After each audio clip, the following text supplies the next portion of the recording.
Hello everyone, I am Professor Paul Carrier, and if you are watching this video, you are interested in contracts law with a particular Florida state law bent.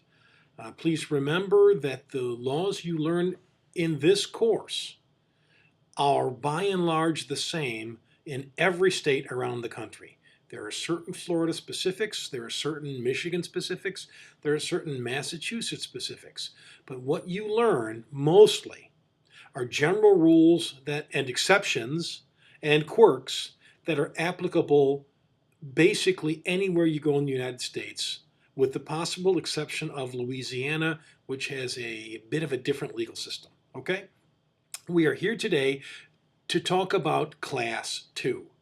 And in Class 2, we are still in the first main category of contracts law.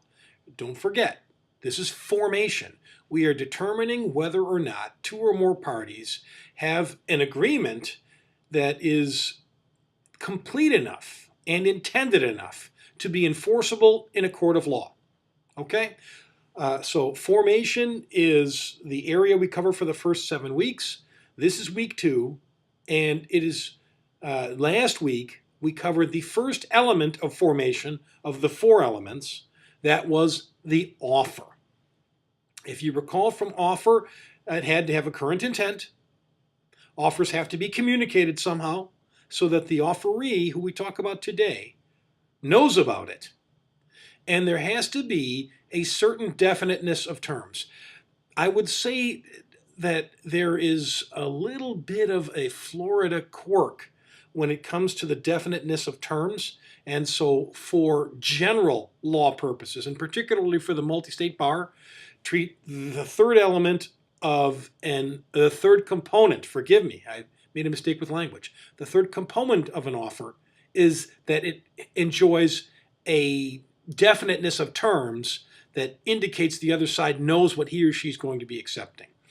The fourth element of formation in Florida is a little bit different, and there's a little bit of unique interplay that is a bit too complicated, at least at this point, to get into. So for now, please, and particularly for MBE purposes, understand that the third component of offer is definiteness of terms. Okay? Today, however, our primary goal is to begin consideration of the second component of formation, of a formed contract, I should say, and that is the acceptance. The acceptance has 3 similar components. The first is the intent to accept. If someone says, I'm thinking about it, that's not an acceptance. If somebody says, I like it, I like the price, here's the cash, or I'll have the money Friday, that is probably an acceptance, and you can see the current intent involved. The second component, it needs to be communicated. You can't think that you've accepted. You can't put the money in deposit in the hands of one of your friends with the hopes that the friend later delivers it and have that be an acceptance. When the friend delivers the cash, perhaps, to the offeror, then you might have an acceptance. Okay, but the offeror has to know that someone else has taken the bargain off of the market, so to speak. Okay, so communicated is one of the components of an acceptance. It's also a component of the offer. The offer has to be communicated to the offeree, who then accepts, and the offeree who is accepting has to communicate that back to the offeror. Okay? The third component of acceptance, it's not tricky, but you need to know something a little bit different. In the olden days, it was said that the acceptance had to be the mirror image of the offer. So if the offer said 1, 2, 3, 4 and was in green ink, the acceptance had to be 1, 2, 3, 4 and in green ink. Anything different was not an acceptance, it was a rejection counteroffer, which we talk about significantly in week 3's material. Okay? But keep in mind, in the old school, if someone wanted to accept, it had to be in the same terms with no changes as the offer. okay? And there is a more flexible rule, a more logical rule in place today. And so while you must remember the mirror image rule, it is probably wiser at this point for the third element to think first, I said it again, wrong, but learn from my mistakes, the third component of an acceptance. Remember it as responsive as opposed to mirror image. And what that means is the acceptance for all important points does exactly what the offer expects. Maybe it has different colored ink. Maybe it throws the date it'll send the check there. When the offer might not have said pay by Friday. The acceptance may come back and say, I'll pay by Friday. And the offeror probably likes that. So why, because it's different, should it be a rejection based on a mirror image rule? Okay, so for small things that probably won't matter, something different in the acceptance should not be a rejection. It should be an acceptance, and we'll find mechanisms, we'll learn case law on how to deal with some of those differences. But again, responsive means if the acceptance comes in close to what the offer expected, that should be fine, and we should have offer and acceptance now established. Okay, we've just covered the components of an acceptance, which should be memorized, and you should be able to come up with examples. Yes, that is the current intent, and no, that's not. A pro and con. So if you have several in your repertoire, in your thinking, you should be able to recognize those issues as they pop up on an exam, for example. It needs to be communicated, okay? And in fact, if you remember, those are the same two components for offer and acceptance. It's just one is painted from offer to offeror to offeree, and the other is painted or colored with the idea that it's from the offeree back to the offeror. Okay? And then where the first offer has to have definite terms, the acceptance has to be responsive, and occasionally we're going to say mirror image, and I'll explain that in just a minute.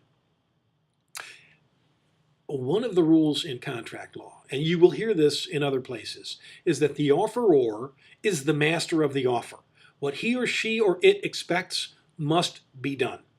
If I, as an offeror, ask you to sign the agreement while standing on your head, and you do not, then you have not accepted. Now, rarely would somebody make a weird request and make it that adamantly, but it does happen. You can't say yes. You must write it in blood and put it in my hand so I see it before it's an acceptance. If the offeror is master of the offeror then can require the minute details of how one may accept. Typically, it's never that structured. But where it is, the offeror is master, and the offeree must in fact do that. Okay? And so that would in fact be the mirror image rule. If the offeror says you must accept this way, and this way by Friday, then if you want to have a valid acceptance, it's not just responsive. It has to be mirror image. I did this you wanted, this you wanted, and this you wanted, and I got it to you a day before Friday.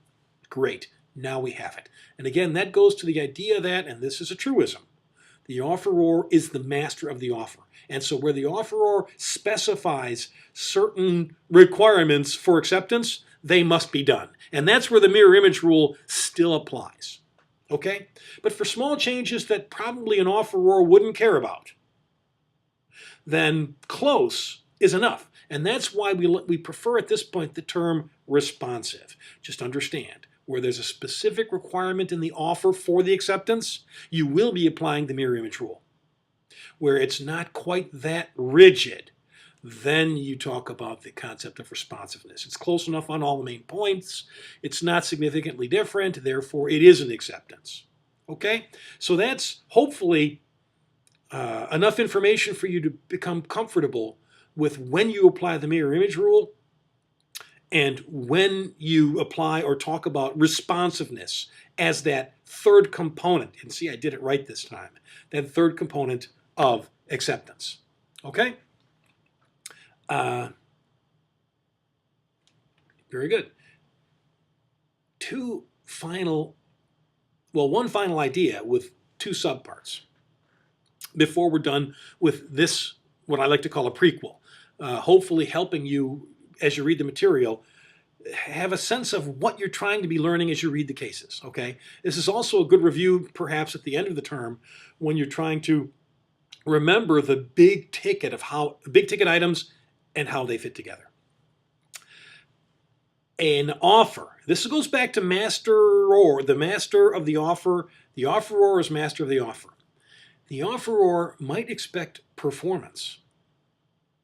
And that means that the offeror will pay or will do his, her, or its side of the bargain once the other side finishes its. A good example is a reward. If I offer you $100 to return my lost cat, if you promise me you'll find the cat, I could care less. When you bring that cat to me alive, you have done what I've asked. You have performed. And then I now am bound to give you that money if you're first and it's the right cat. Okay? We call that a unilateral offer, expecting acceptance by performance. Okay? So again, if you paint my garage, I will pay you. And you promise, but I don't care. That's not what I wanted. Don't promise. Don't talk. Go paint. And when it's done, I will pay you.